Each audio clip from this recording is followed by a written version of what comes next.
All right, we're talking with Nate Tomlinson, who is a professional baseball umpire, now working at the Midwest League Class A level. Known Nathan for a long time. Nate, tell me about your initial aspirations about becoming an umpire. When did you have that thought process and go from there? Well, it's something I've kind of always thought about, at least into high school. And when high school was starting to kind of wind down my senior year, it was, go to college or, try to do something that not a lot of people get a chance to do. And I went down to Jim Evans umpire school, and I was fortunate enough to get out of there with, a rating high enough to move on. And it just kind of kept rolling for me, and I was I'm fortunate enough to be where I am here in the Midwest League, close to home. 5 weeks at Jim Evans? 5 weeks, yep.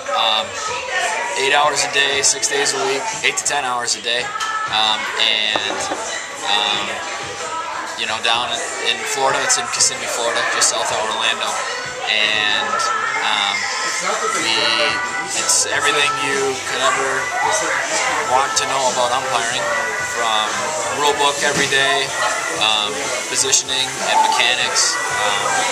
It's kind of that one, Jim Evans and Harry Wendelstedt. It's kind of the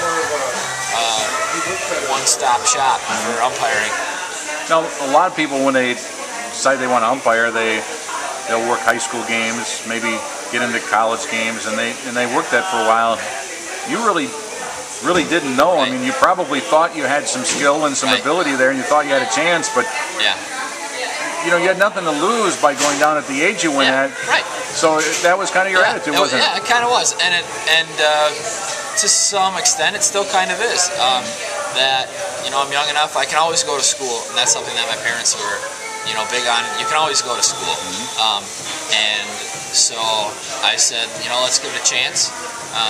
Down at umpire school, right out of high school, and it's worked out so far. And it's something that I am pretty happy that I did.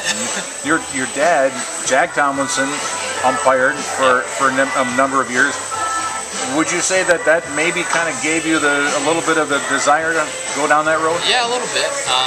He had his, he umpired, local high school baseball, that kind of thing. And it's something that I love the game, and I love to be around baseball. And I thought this was one of the best ways to stay involved in it.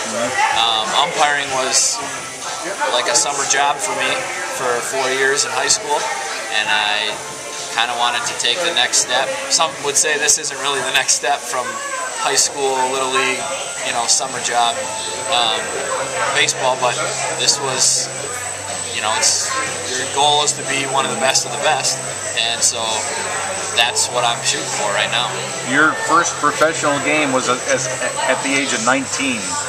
Is at the age of 20. 20. Yep. In Arizona League. Yep. I was at the Brewers complex in Maryville, and it was the Milwaukee Brewers Arizona League team against the Arizona Diamondbacks rookie league team. So you went from the instructional league there in Arizona, yep. then where? Yep. And then last year I was in the Northwest League out in Idaho, Washington, Oregon, and in Vancouver, Canada.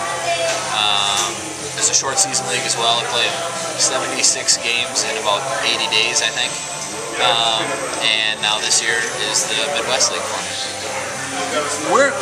When do you reach a point, and I'm sure you're beyond that, where you aren't intimidated by the process? You're not intimidated by a manager running at you, screaming at you because he thinks you messed something up. Right, probably after that first year, maybe. At least that's kind of where it was for me, I think.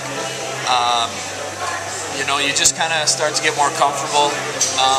You get better as an umpire. And so when you're better, then that means, you're getting more plays right, you're getting more pitches right. And so it makes it easier to have conversations with managers. And that's where some confidence comes from as well. As the players get better, if you have the ability as an umpire, I would imagine it gets, even though everything is faster, harder, I would imagine it gets a little easier to do your job. Yeah, it definitely does. Players get better, managers get better, pitchers get better, and that's where the pace of the game kind of picks up. And with the speed, it gets faster and faster the higher the levels that you go. But yeah, better players definitely make the game a little easier to call. Some people would say the common thought process of minor league umpiring is that you don't make a lot of money. Right. It's true. But that doesn't bother you. But it doesn't bother me, no, because it's it's kind of like you're paying your dues, and that's something that everybody has to do. It's been that way for forever. But we do okay. We're on a salary. We make ends meet for the most part. A lot of guys have not summer jobs, obviously, but a lot of guys have off-season jobs. Whether they work in, some are teachers, substitute teachers, some work in family businesses, but most everybody has a off-season job. And you go to school in the off-season? I go to school in the off-season at UW Stevens Point, and I've been doing that for 3 years now, and I'm getting closer and closer to graduating up there. How long do you want to continue to try to go down this road and see if you can get to the major league? Well, I'd like to go as long as I can. It's hard to say really when your time is up. Minor league baseball will kind of push you along as far as they think you can go, and I've been fortunate enough that this is I'm still around. This is kind of my place to be for now. What's the neatest thing about being a professional baseball umpire right now? The fact that my job is on a baseball diamond for 3 hours a night, and that every day I get to go to a baseball game, and I get one of the